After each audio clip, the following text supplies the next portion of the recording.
Perspectives and methodology of social science എന്ന മിഞ്ചി യൂണിവേഴ്സിറ്റിയുടെ പേപ്പറിലെ ആശയങ്ങളാണ്. അതിൻ്റെ പാർട്ട് 1 കഴിഞ്ഞ് പാർട്ട് 2-ലാണ് നമ്മളിപ്പോൾ നിൽക്കുന്നത്.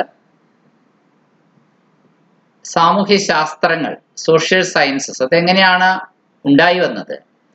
How did these social sciences develop, എങ്ങനെയാണ് ഈ സാമൂഹ്യ ശാസ്ത്രങ്ങൾ വികസിച്ചു വന്നത്, അതിൻ്റെ ഉത്ഭവം എങ്ങനെയാണ് എന്ന ഭാഗമാണ് നമ്മൾ നോക്കുന്നത്.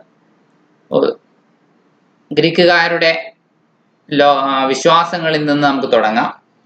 ലോകം സൃഷ്ടിച്ച് നടത്തിക്കൊണ്ടിരിക്കുന്നത് അനേകം ദൈവങ്ങളുടെ ഒരു ഗണമാണ് എന്നായിരുന്നു പുരാതന ഗ്രീക്കുകാർ വിശ്വസിച്ചിരുന്നത്.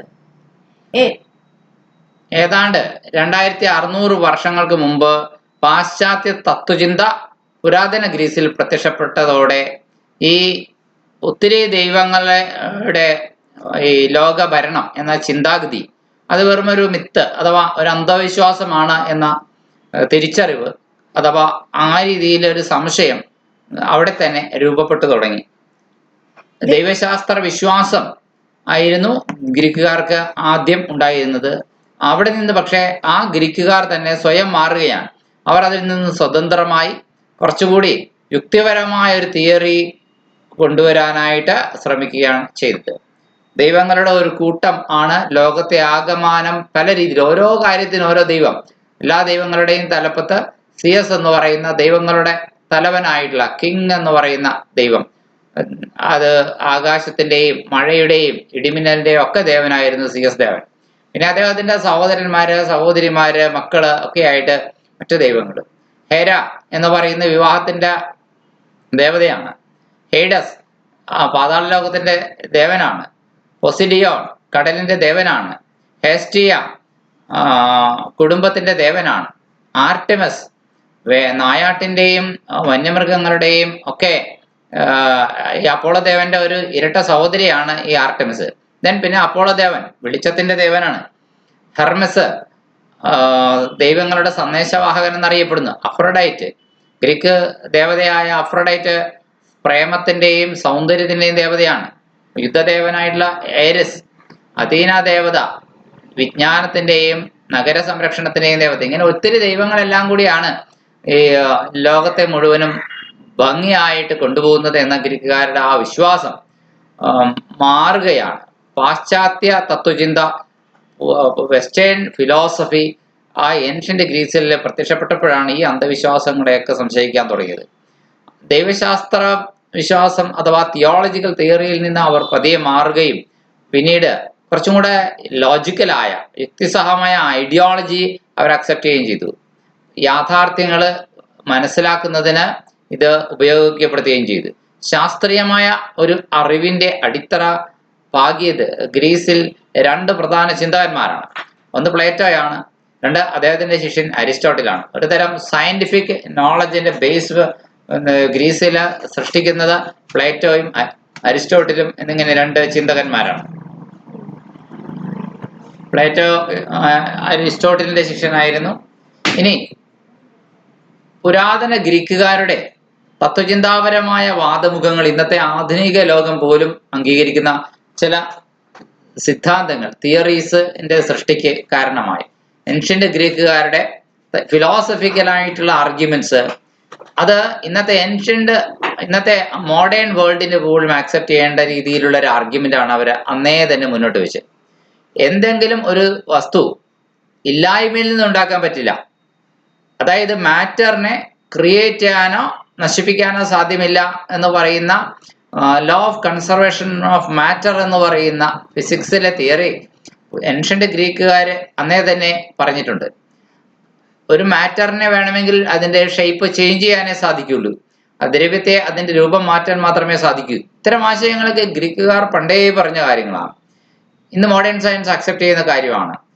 ഈ ആശയങ്ങൾ സ്ലോലി ഇന്ന് മോഡേൺ ഫിസിക്സ് എന്ന് പറയുന്ന ഒന്നിന് ഡെവലപ്പ് ചെയ്തു വരാനായിട്ട് കാരണമായി എന്ന് പറയും.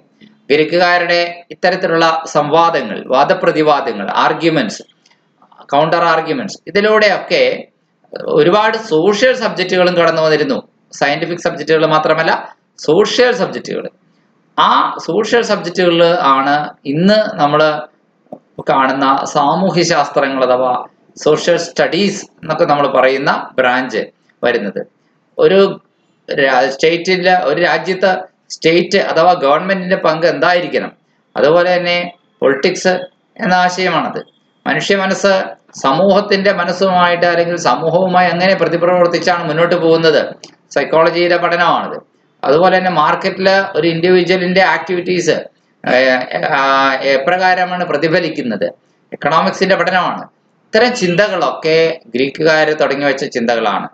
അങ്ങനെ പറയുമ്പോൾ സാമൂഹ്യ ശാസ്ത്രങ്ങളുടെ ചരിത്രം തുടങ്ങുന്നത് ഗ്രീക്കുകാരിലാണ് എന്നാണ് നമുക്ക് അടിസ്ഥാനപരമായി പറഞ്ഞു വരാൻ കഴിയുന്ന കാര്യം.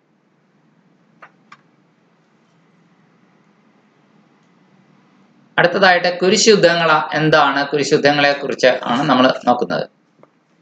കിഴക്കൻ സംസ്കാരങ്ങളുടെ സൂക്ഷിപ്പും സംരക്ഷണവും ലഭിച്ചില്ലായിരുന്നുവെങ്കിൽ അറിവിന്റെ ലോകത്തേക്കുള്ള പുരാതന ഗ്രീക്കുകാരുടെ സംഭാവനകൾ നഷ്ടപ്പെട്ടു പോകുമായിരുന്നു എന്ന് പറയപ്പെടുന്നു. 11, 12, 13 നൂറ്റാണ്ടുകളിൽ യൂറോപ്പിലെ ക്രിസ്ത്യാനികൾ കിഴക്കൻ രാജ്യങ്ങളിൽ നടത്തിയ ആക്രമണങ്ങൾ അവർക്ക് പുരാതന ഗ്രീക്കുകാരുടെ ശാസ്ത്രീയ അറിവ് വീണ്ടും മനസ്സിലാക്കുന്നതിന് അവസരം ലഭിച്ചു. അത് യൂറോപ്പിലേക്ക് തിരിച്ചു കൊണ്ടുവന്നു. കാലക്രമേണ അത് യൂറോപ്പ് മുഴുവൻ വ്യാപിച്ചു.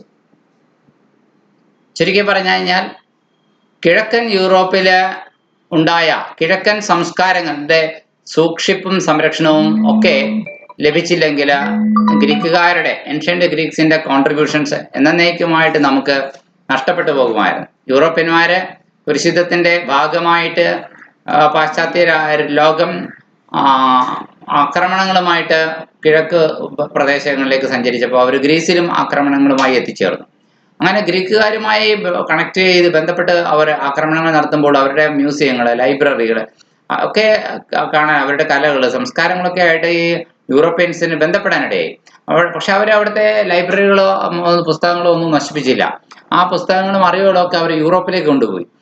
അപ്പോൾ ഗ്രീക്കുകാരുടെ മഹത്തായ അറിവുകൾ അങ്ങനെയാണ് യൂറോപ്പിൽ എത്തപ്പെടുന്നത്. അങ്ങനെ ഇതൊക്കെ നടക്കുന്നത് 11-ാം നൂറ്റാണ്ടിലും 12-ാം നൂറ്റാണ്ടിലും 13-ാം നൂറ്റാണ്ടിലുമാണ്. അങ്ങനെ ഈ കാലഘട്ടത്തിലെ യൂറോപ്പിലെ ക്രിസ്ത്യാനികൾ ഈ കിഴക്കൻ രാജ്യങ്ങളില് നടത്തിയ ആക്രമണങ്ങൾ, ഒരു പക്ഷേ ഇസ്ലാമിക അധിനിവേശത്തിൽ നിന്നും പുണ്യനഗരങ്ങളായ നഗരങ്ങളെ മോചിപ്പിക്കുക എന്ന ലക്ഷ്യത്തോടുകൂടിയാണ് ഈ കുരിശുദ്ധങ്ങളൊക്കെ നടത്തിയത്.